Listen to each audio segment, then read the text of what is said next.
오늘도 이 새벽에 나오신 하나님의 귀한 성도들에게 주님의 축복과 은혜가 넘치시길 바랍니다.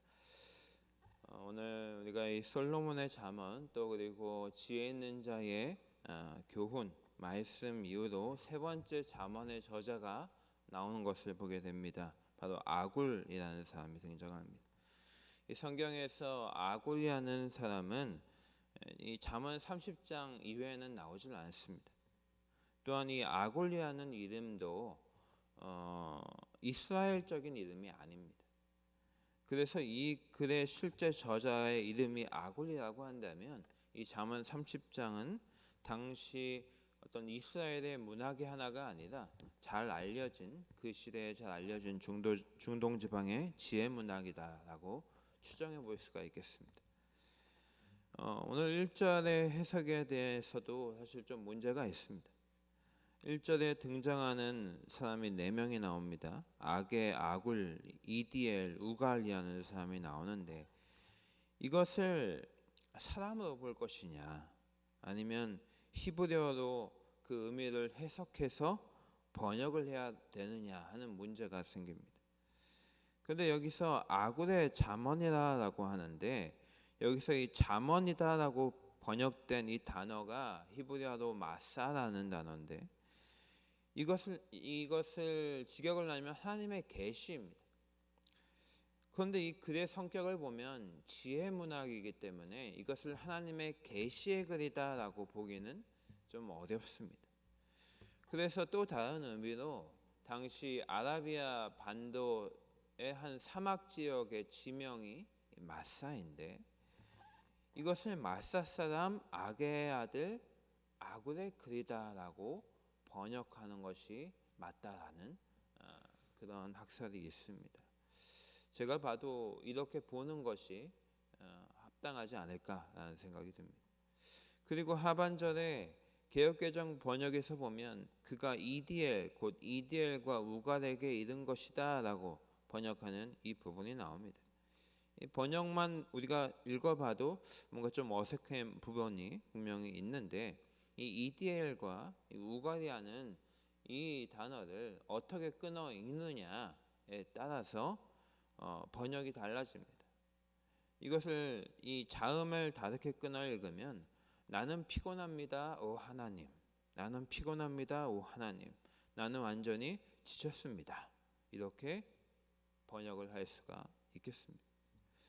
이것은 2절에서 9절의 내용도 비춰보면 이 아굴이 이러한 고백을 할 때에 이 아굴의 마음 상태가 매우 절망적이었고 탄식하고 있다는 것을 알 수 있습니다. 아굴이 괴로워하고 있는 부분이 무엇인가 보면 바로 하나님 앞에 비춰본 그 인간의 연약함으로 인해서 탄식을 하고 있는 것입니다. 좀 더 그 자세한 내용들을 보면 2절을 보면 내가 다른 사람에게 비하면 짐승이라 내게는 사람의 총명이 있지 아니하니라 라고 고백을 하고 있습니다.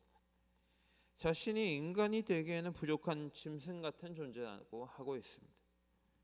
여기서 짐승이 의미하는 것은 하나님을 인식하지 못하는 그런 어리석고 미련한 존재, 자기 중심적인 본능으로 움직이는 그런 존재를 의미합니다.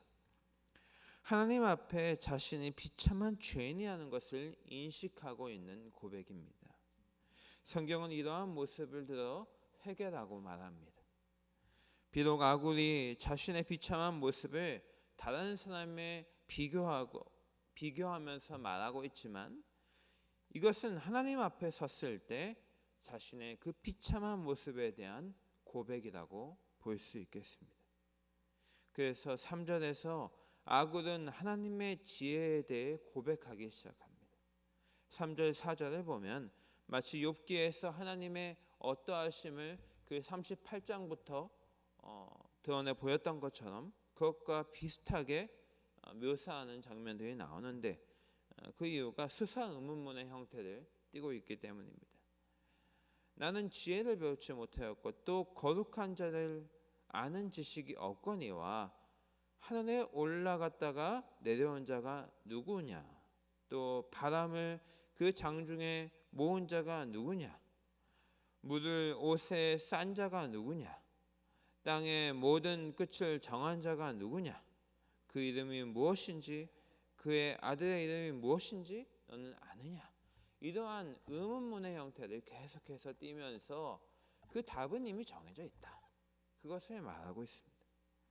이 땅의 모든 지혜는 하나님께로부터 나오며 세상의 모든 지식의 근본은 여호와 하나님이라는 것을 고백하고 있는 것입니다. 4절의 질문들은 하나님과 인간의 지혜와 지식의 경계가 얼마나 명확한지를 우리에게 드러내 줍니다. 그래서 5절 6절에 보면 인간은 반드시 하나님의 말씀에 순종해야 하는 존재라는 것을 말하고 있습니다. 하나님의 말씀은 다 순전하며 하나님은 그를 의지하는 자의 방패시니라. 너는 그의 말씀에 더하지 말라. 그가 너를 책망하시겠고 너는 거짓말하는 자가 될까 두려우니라. 아멘. 하나님의 말씀이 순전하다라고 할 때 이 순전하다라는 이 히브리어의 뜻이 그 용광로에서 철을 재련할 때 그 불순물이나 찌꺼기들이 완전히 없어질 때 사용하는 그 단어를 사용하고 있습니다. 하나님의 말씀이 얼마나 완전 무결한지를 나타냅니다. 그러므로 그의 말씀을 우리는 100% 신뢰하고 의지할 수 있다는 것입니다. 그리고 우리가 하나님을 이렇게 철저히 신뢰할 때 하나님은 방패가 되셔서 우리를 철저히 지키시고 보호하실 것이다. 6절에 그의 말씀에 더하지 말라는 것도 하나님의 말씀의 순전함을 나타내는 것입니다. 하나님의 말씀에 아무리 인간의 지혜를 보탠다 한들 그 하나님의 말씀보다 그 인간의 말이 더 권위가 있을 수 없겠고 오히려 그 말씀을 오용해서 자신을 추켜 세우는 수단으로 이용하는 그런 교만한 자가 되어버린다는 것입니다. 우리가 신앙생활을 할 때에도 참 이러한 부분들을 잘 분별해야 합니다. 어떤 사람의 연약함을 지적하거나 혹은 그에게 영적 회복을 관철하기 위하여서 그런 목적으로 하나님의 말씀을 무분별하게 사용해도 될 것인가? 혹은 더 나아가서 우리가 이 성경 말씀을 읽을 때에 이 말씀이 무슨 말씀을 하시는지 그 문맥을 잘 살펴보고 우리가 묵상을 해야 되는데 그저 그 성경 구절 하나를 발췌해서 우리의 삶에 그것을 문자적으로 적용하는 것이 가능한 것인가? 우리는 이 하나님의 말씀이 어떤 일종의 수단이 되지 않도록 그 수단으로 전락하지 않도록 우리가 참 경계해야 됩니다. 이단들의 문제가 바로 그거 아닙니까? 하나님의 말씀이 무슨 말씀하시는지 보려는 것이 아니라 그저 내가 뭐를 하는데 필요하는데 사용하기 위해서 그저 하나를 발췌해서 사용하여 사람들을 미혹해하고 상처 주고 현혹하게 하는 것, 그것이 바로 이단들이 하는 일입니다. 우리가 그것을 참 경계해야 되겠습니다. 7절에서 9절의 말씀을 보면 아구는 하나님께 두 가지의 기도를 드리고 있습니다. 이 기도는 신앙의 정수라는 말이 있습니다. 어떤 사람의 기도를 들어보면 그가 하나님 앞에서 어떤 모습으로 서 있는지를 알 수가 있게 되는데 이 아굴의 기도를 들어보면 아굴이 하나님 앞에서 발버둥치며 자신을 겸비하기 위해서 애쓰는 그런 신앙인의 모습이 잘 드러납니다. 아굴의 첫 번째 기도는 헛된 것과 거짓말을 내게서 멀리하옵소서라는 것입니다. 이거는 일상에서 헛된 것들이라기보다는 이 하나님의 말씀에 비추어 하나님의 계명에 어긋난 그런 삶을 살지 않게 해달라는 그런 신앙의 고백입니다. 또 두 번째 기도는 나를 가난하게도 마옵시고 부하게도 마옵시고 오직 필요한 양식으로 나를 먹이시옵소서. 이러한 기도 제목을 보면 우리가 이 현 시대의 눈으로 바라보면 가난하게도 마시고 이상하게 이 말씀이 더 마음에 이렇게 막 와닿지 않습니까? 이 가난하게도 마시고라고 할 때 아굴이 이 가난의 기준을 뭐라고 삼고 있습니까? 바로 필요한 양식이 있고 없는 것. 그러니까 아굴은 그저 필요한 양식을 먹을 수 있을 정도의 부함만 있다고 한다면 감사하다는 것입니다. 무엇입니까? 바로 자족하는 마음을 달라고 기도하고 있는 것입니다. 9절은 이러한 기도의 이유가 나옵니다. 아굴의 모든 기도가 무엇이냐? 오직 자신의 삶을 통해서 하나님만 드러내는 것, 그것을 목적으로 하는 삶인 것입니다. 아굴도 사실 우리와 다를 바 없는 한 인간이었을 것입니다. 그렇게 생각을 해본다면 아직 아굴도 젊을 때에는 그 자신만을 위해서 살아갔을 것입니다. 이제 노년이 되어서 자신의 죽음을 앞둔 나이가 되었을 때 자신에게 가장 가치 있는 것이 하나님만을 드러내는 삶인 것을 깨닫게 되는 것입니다. 아굴과 같이 자신을 하나님 앞에 철저히 낮추고 간구하는 모습이 하나님 앞에 우리가 마땅히 취해야 할 그런 인생의 모습이라는 것을 우리가 기억하면서 우리의 신앙을 돌아볼 수 있는 하루가 될 수 있길 바랍니다. 10절에서 33절까지 긴 본문을 할애해서 이 사회의 모순된 부분, 또 사회 질서가 동요되고 우주적인 질서가 교란되는 그런 것들에 대한 어떤 지혜자의 성찰의 내용을 담고 있습니다. 그것은 어찌 보면 하나님께서 창조하신 완전한 세계와 질서를 뒤흔드는 존재인 한 인간에 대한 성찰입니다. 이 땅에 하나님의 창조 질서를 뒤흔드는 존재, 그것은 인간밖에 없다. 잠언의 저자는 이 부분에 대해 몇 가지를 이해하고 있는데 어떤 사회 질서의 문제, 탐욕의 문제, 불효의 문제, 사회 계층 간의 문제, 성도덕의 문제, 모순된 세상 가치관의 문제 등을 다루고 있습니다. 이 지혜자는 이 문제를 언급하면서 특수한 지혜문학 양식을 사용을 하고 있는데 바로 숫자 잠언이다라는 것입니다. 예를 들어서 이런 방식입니다. 이런 일들이 서너 가지 있다. 그것은 이것이고 이것이고 이것이고 이것이다. 마치 우리가 옛날에 어떤 격언들을 이야기를 할 때 이러한 문제들이 몇 가지 있다. 이것이다. 그걸 굉장히 풍자화하면서 말할 때 우리나라 격언에도 이런 말들을 많이 사용했었는데 그러한 문학 양식을 지금 사용을 하고 있습니다. 그런데 이것이 왜 중요하냐?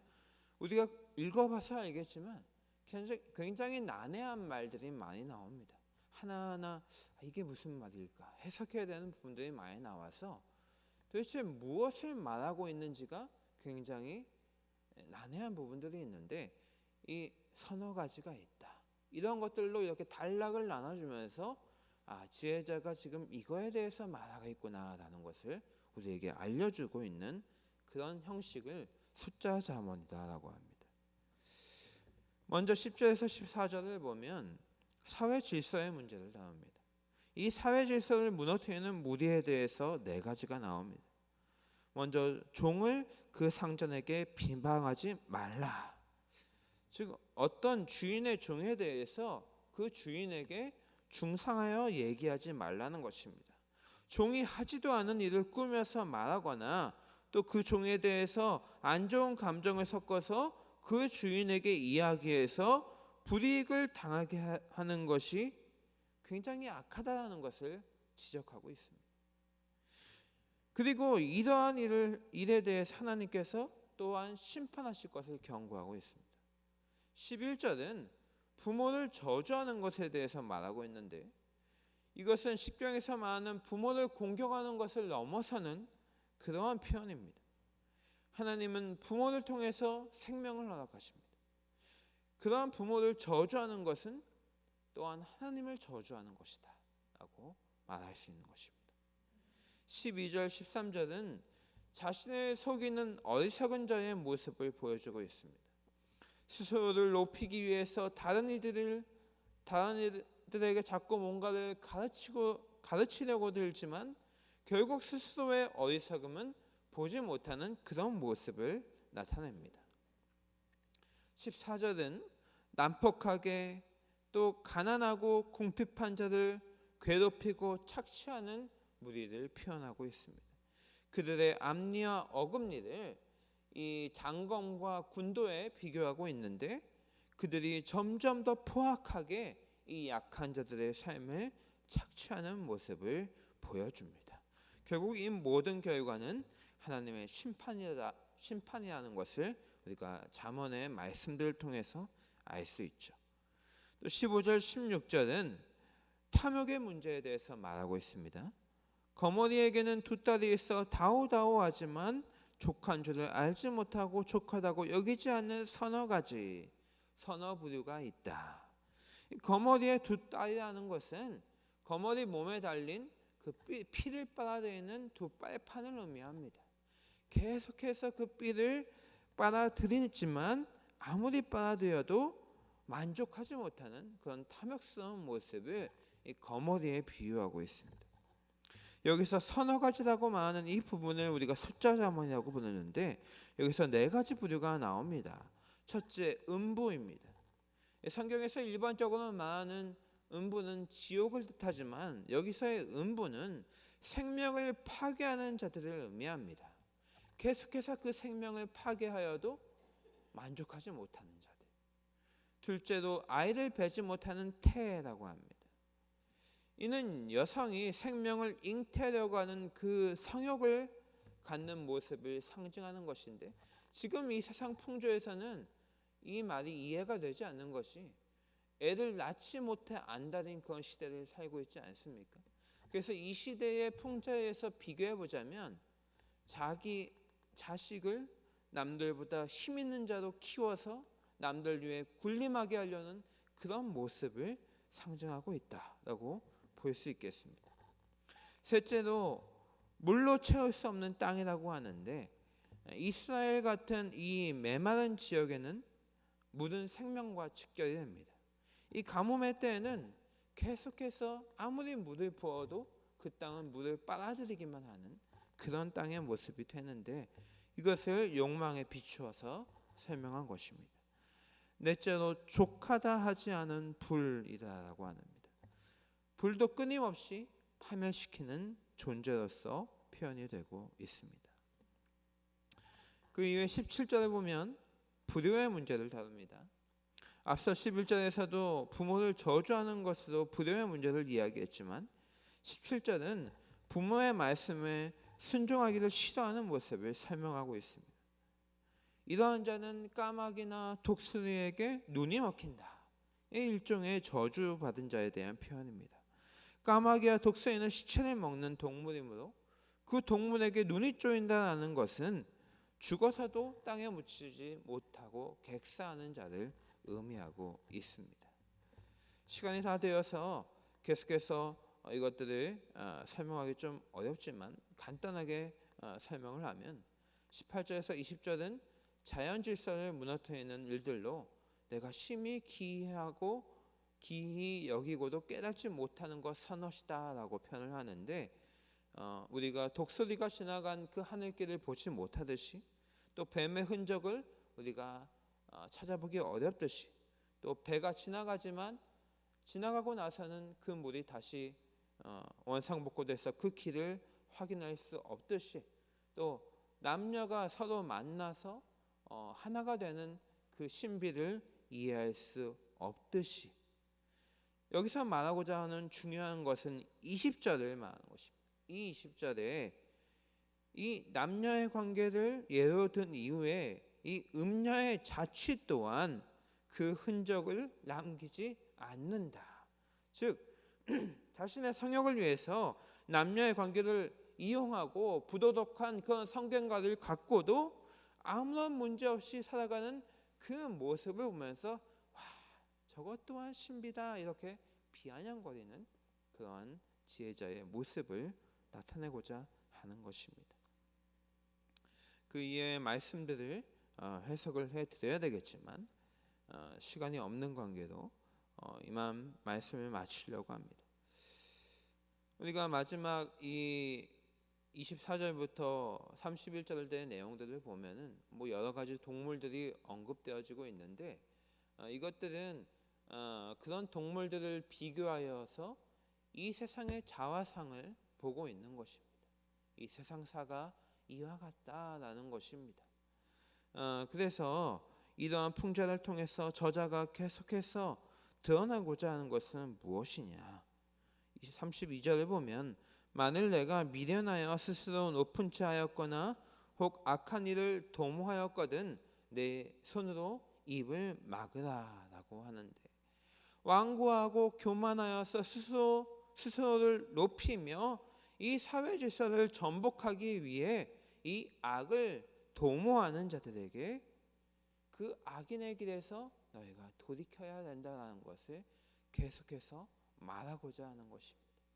10절부터 33절의 이 내용들은 이 세상의 모습들을 풍자하면서 너희가 그 악인의 길을 걷고 있는데 그 길에서 돌이키지 않으면 반드시 심판이 있을 것이다.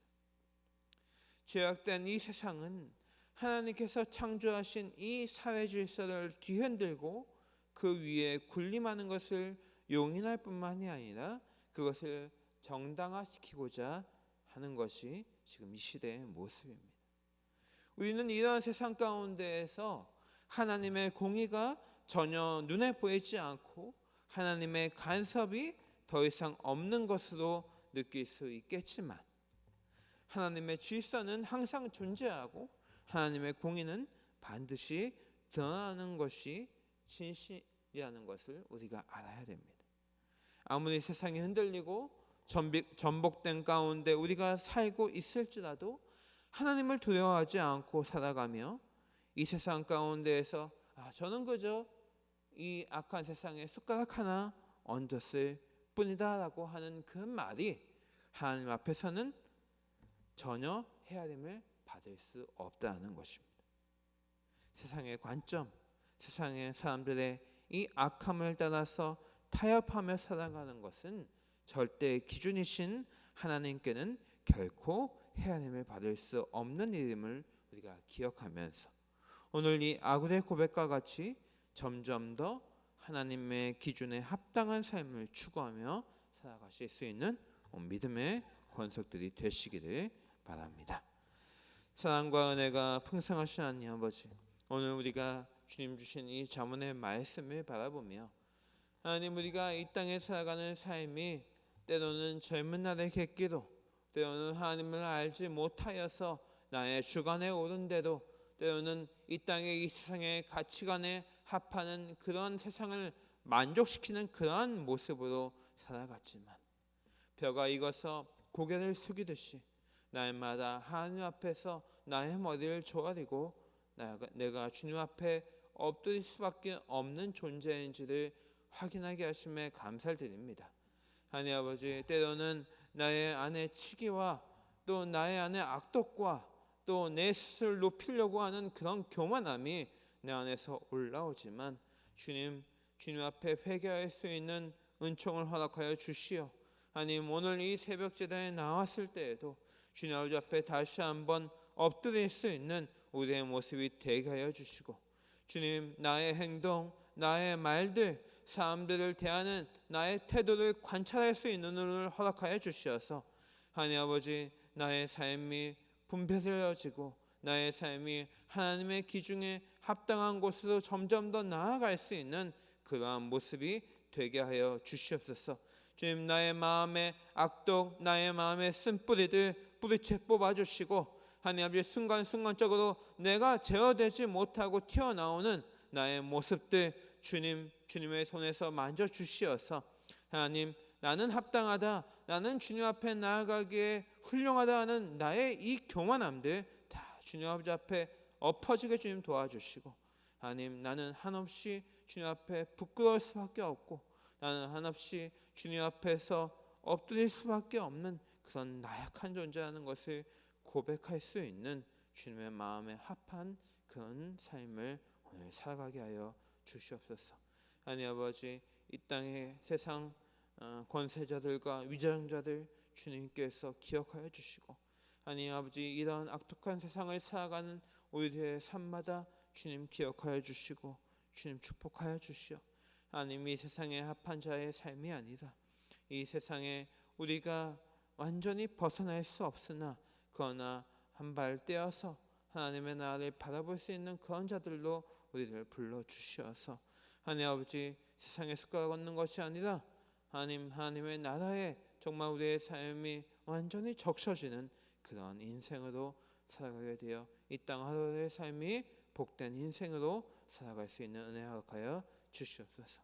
오늘 이 새벽마다 주님 이 들고 나온 헌금 주님 기억하여 주시고 하나님 아버지, 주님께서 이 땅의 삶이 정말로 이 땅의 저주에 물들어 있는 삶이 아니라 정말 하나님의 나라의 복을 누리는 그런 인생으로 살아질 수 있도록 하나님 아버지 축복하시며 은혜 베풀어 주시옵소서. 감사드리며 살아계신 예수 그리스도의 이름으로 기도드립니다. 아멘.